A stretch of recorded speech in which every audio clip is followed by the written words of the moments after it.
అందరికీ నమస్కారం welcome to Telugu wallet CM Revanth Reddy అధ్యక్షతన సమావేశమైన తెలంగాణ మంత్రివర్గ ఉద్యోగుల డిమాండ్లపై ప్రధానంగా చర్చించింది.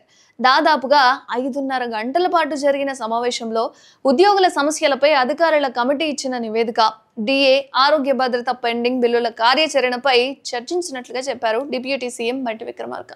ఇక ఉద్యోగులకు 2 డిఏలు చెల్లించాలని తెలంగాణ కేబినెట్ నిర్ణయించింది. ప్రస్తుతం 1 డిఏ, 6 నెలల తర్వాత మరో డిఏ చెల్లిస్తామని బట్టి విక్రమార్క వెల్లడించారు.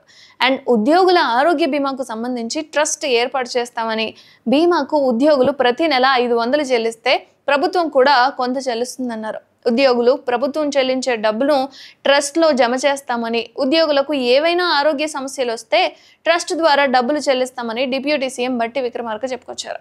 ఇక ఉద్యోగులకు సంబంధించిన బిల్లుల పెండింగ్ బకాయింపులను నెలకు 700 కోట్లకు తగ్గకుండా చెల్లిస్తామని, ఇక పెండింగ్ బకాయిలను నెలల వారీగా క్లియర్ చేస్తామని ప్రకటించారు. బట్టి విక్రమార్క రిటైర్ అయిన ఉద్యోగులకు పదవి కాలం పొడిగింపు ఉండదని ఉద్యోగుల వినతి మేరకు ఈ నిర్ణయం తీసుకున్నట్లుగా చెప్పారు బట్టి విక్రమార్క.